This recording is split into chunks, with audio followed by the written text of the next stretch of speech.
তুই যদি প্রথম থেকে শেষ পর্যন্ত প্রস্তুতিটা ঠিকঠাক দেখাতে পারিস, অভিনয় করে মুখস্থ এটার পরে এটা তুই পাস। ফেল মানে ফাইন্ডিং না চিনে যে আমার রংটাই আছে আমি বের করতে পারিনি, এটার জন্য ফেল করা যায়। প্রসিডিউর ঠিকঠাক মতো করতে পারছস, তোর হাতের মুভমেন্ট ঠিক আছে, তুই পারকাশন যেমন দেখাতে পারছস তুই পাস। এবার ফাইন্ডিং দেখাতে পারলে তুই তোর মার্ক বাড়বে, ঠিক আছে।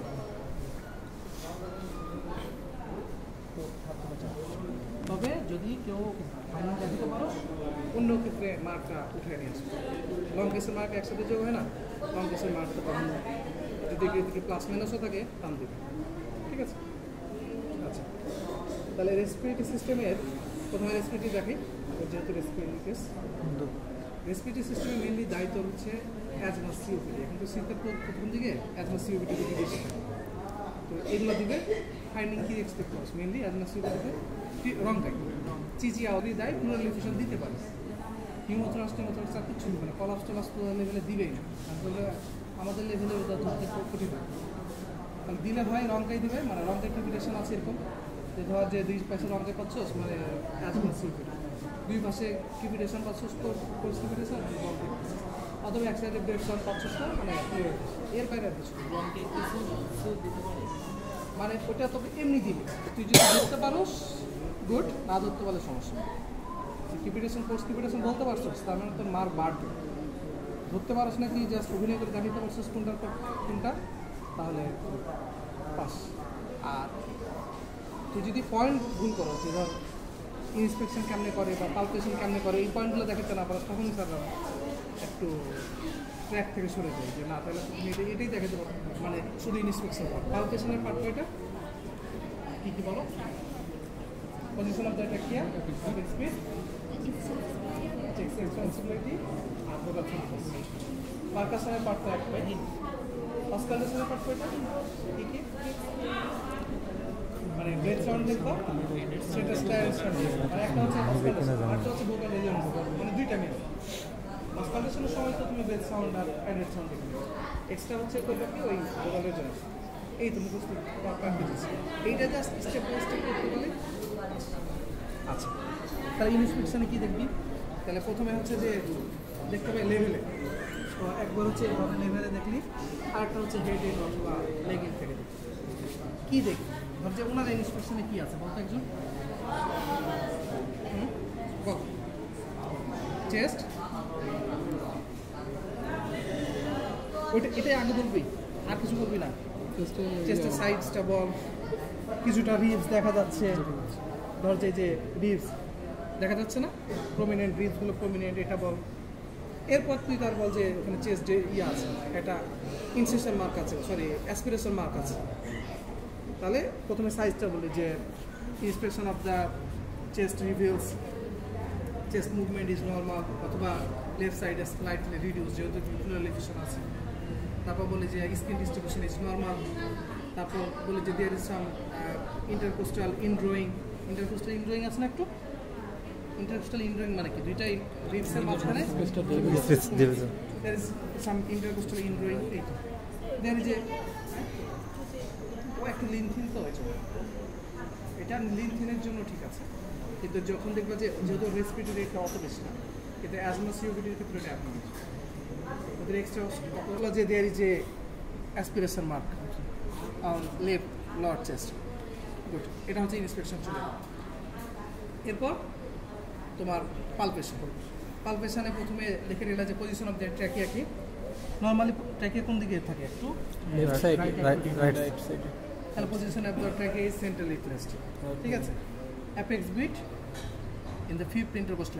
এভাবে বের করে তারপর আবার এটা কাউন্ট দিবা, কাউন্ট অভিনয় করবো। কাউন্ট করবা কীভাবে? এই যে অ্যাঙ্গেল অফ ব্রিজ থেকে সেকেন্ড, থার্ড, ফোর্থ, ফিফথ। তাহলে ফিফথে just medial to the mid clavicular line.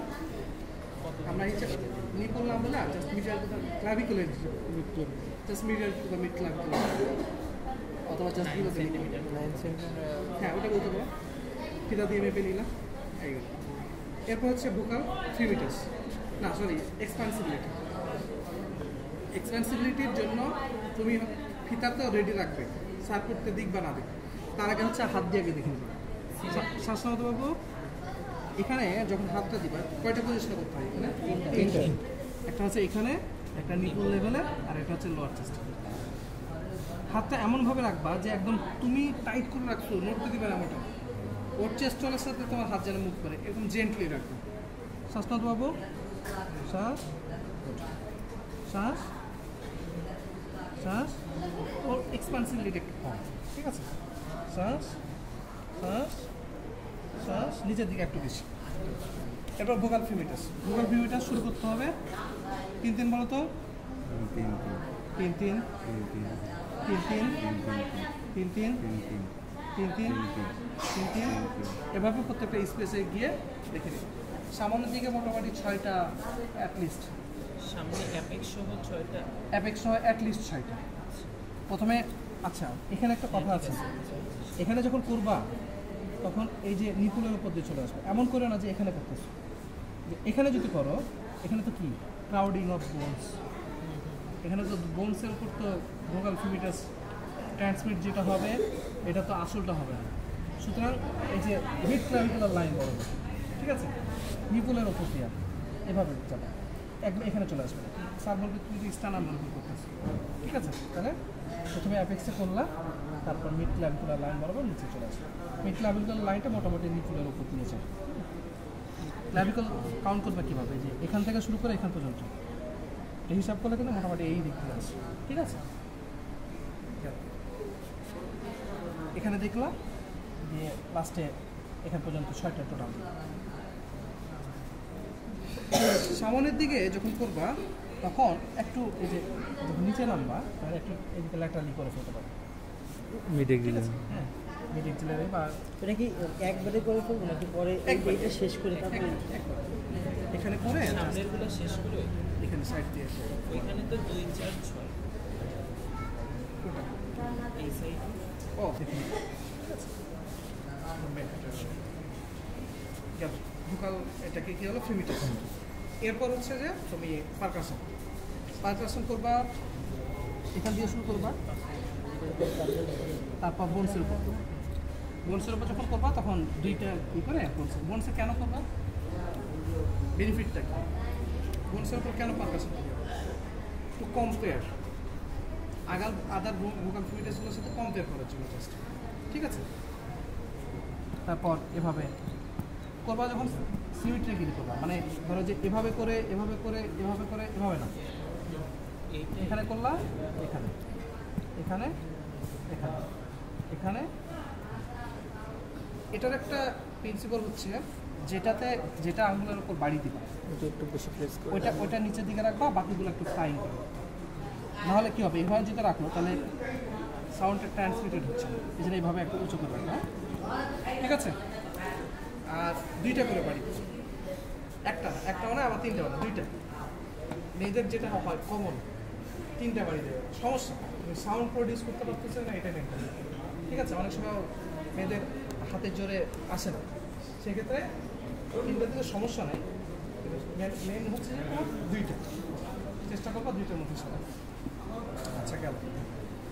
পরীক্ষার হলে যদি স্যার বলে বসে 3টা বাড়ি দিলে এগুলো অপরাধ না, কিন্তু স্যার যদি বলে বসে করার কিছু, সেটা চেষ্টা করো 2টা বাড়ি দাও, আর এইভাবে এদিক থেকে এদিকে আবার এখান থেকে এখানে, ঠিক আছে? এরপর হচ্ছে ব্রেথ সাউন্ড। ব্রেথ সাউন্ড শুনবা, ব্রেথ সাউন্ড অ্যাপেক্সে শুনতে হবে। এটা নাম কি? এটা প্রথমে অ্যাপেক্সে এই 2টা শুনলাম, তারপর এটা ঘুরায় নিয়ে এখানে এখানে এখানে এখানে এখানে এখানে এখানে ল্যাটারালি দিতে টেস্ট। ব্রেথ সাউন্ড যখন শুনবা স্টার্টার শেখানোর পরপরই প্রথম কি শুনবা, ব্রেথ সাউন্ডটা কী ধরনের, তাই না? ব্রেথ সাউন্ডটা আমার ব্রেথ সাউন্ড কয় ধরনের আছে? বেসিক একটা বেসিক প্রথম বেসিক হলো ব্রঙ্কিয়াল ব্রেথ। ভেসিকুলারটা কি? ভেসিকুলারটা হচ্ছে নরমাল একটা ফিজিওলজির উপরে আসছে, ইনস্পিরেশন একটু বেশি এক্সপ্রেশন, মানে ইনস্পিরেশন বলতে পারে সাদা অনেক বেশি। ব্রঙ্কিয়ালটা ঝামেলা আছে, ব্রঙ্কিয়ালটা সবাই ধরতে পারে না, এটা নিয়ে হেডেক না হতে পারে, পারলে বললাম না বললে না। যদি ইউনিল্যাটারাল একটা নিউমোনিয়া ক্যাভিটেশন পাচ্ছ, কত পারে ইউনিল্যাটারাল একটা ক্যাভিটেশন পাচ্ছ, তার মানে একটা নিউমোনিয়া হওয়ার চান্স বেশি। জ্বর আছে রোগী, তখন তুমি বলে দিতে পারো স্যার ব্রঙ্কিয়াল পাইছি, অথবা বলে দিতে পারো যে স্যার আমি বুঝতে ডিফারেন্সিয়েট করতে পারি, সমস্যা নেই। কিন্তু তুমি ম্যানুভারটা ঠিকঠাক করো। আচ্ছা গেল। তাহলে এখানে ব্রেথ সাউন্ড দেখলাম, সাথে হচ্ছে এটা ব্রেথ সাউন্ডের টাইপ কেমন। এরপর দেখবা যেখানে অ্যাডেড সাউন্ড আছে। অ্যাডেড সাউন্ড কী কী থাকতে পারে নর্মালি? রংকাই রাব। কিবিটেশন কেমন? মরমর আওয়াজ, পাতা শুকনা পাতার উপরে শুকনা পাতা হাতে মরমর। লাগানো আওয়াজ। তাহলে পরীক্ষা করো। 14 থেকে শুরু। 14 থেকে শুরু। মেডিসিন আর অসপিএসি 3 তারিখ। হসপি 3 তারিখ। মেডিসিন ভাইবা কবে? 14 অ্যাডভান্স কিউবিটের প্রচুর রুগী পাবে, একবার এখানে কানে শুনে গেছে। কিউবিটেশন তো পরপর শব্দ, এটা বারবার শুনে আসছে যে পাতার মরমর শব্দ, পরপর শব্দ। কিউবিটেশন রাবটা চিনা ডিফিকাল্ট হতে দেবে, শুধু জেনে রাখ যে রাবটা ইউজুয়ালি ইনস্পাইরেশনের সাথে থাকে। এটা কোথায় পাওয়া যায়? যদি প্লুরোসি থাকে, যে প্লুরা ইনফ্লেম, অথবা কোনো এক জায়গায় বড় একটা নিউমোনিয়া, ওইটা প্লুরাকে ইনভলভ করছে, প্লুরাতে ইনফ্লামেশন হচ্ছে, তখন এটা যখন খুলে যায় না, ইনফ্লামেশন হলে কী হয়? এরিজিমা হয়, সোয়েলিং হয়।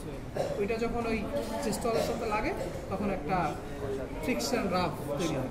এটা হচ্ছে তোর প্লুরাল ইন্সপাইরেশনের সময়। ইন্সপাইরেশনের সময়, মেনলি ইন্সপাইরেশনের সময়। শেষ হচ্ছে ভোকাল রেজোনান্স। রেজোনান্সকে ওই যে ফ্রিমিটাসারি জাস্ট পিস্টা ধরছে, হ্যাঁ, 3 মতো রিস্কি শেষ ফ্রম দ্য ফ্রন্ট। ব্যাক থেকে শুধু কম থাকবে।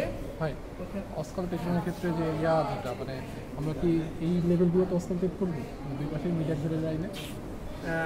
অ্যান্টিরিয়র যখন শুরু করবি হ্যাঁ, এখান থেকে 6টা করবি, সেটা করবো। আর এই ল্যাটারালি 3টা থেকে 4টা। ওখানে তো ডিফারেন্সিয়েট করা মুশকিল, কয় নম্বর স্পেস, জাস্ট এক্সিলার নিচ থেকে শুরু করে 4টা মতো স্পেস করতে হবে। ঠিক আছে।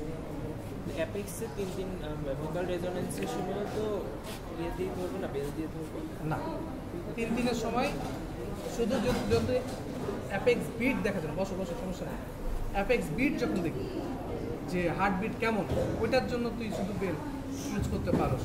তাও আবার সবটাতে লাগে না, শুধু মাইটাল স্টেনোসিসের মারমা শোনার জন্য লাগে, আদারওয়াইজ লাগে না। তুই এটা দিয়ে অ্যাপেক্স বিট লোকেট করতে পারিস, কোনো সমস্যা নেই। আচ্ছা, মানে লাংসের অ্যাপেক্সের কথা বলছি। লাংসের। হ্যাঁ, ওটা তো বেল, তখন বেল ইউজ। হ্যাঁ ওটা তো বেল, ওটা তো সবসময়। এখানে ছোট জায়গা না, শোন, বেলটা আমরা কখন ইউজ করি?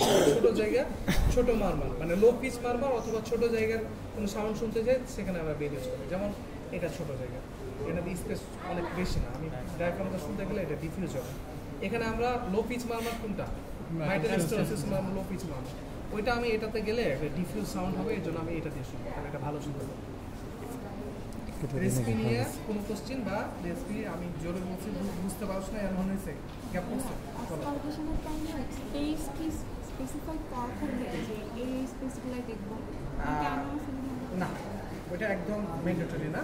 তবে যা তোমার ইন্টারকোস্টাল স্পেসে পড়ে, তোমার স্টেটের ইয়াটা ডায়াফ্রামটা যাতে ইন্টারকোস্টাল স্পেসে পড়ে, তুমি যে যাতে খেয়াল রাখবে রিপসের ওপর না পড়ে, অথবা এই যে মিডিয়ালি মেন যেটা ভুল সাররা ধরতে চাই, তুমি এই এরিয়াটা একটু অ্যাভয়েড করবে।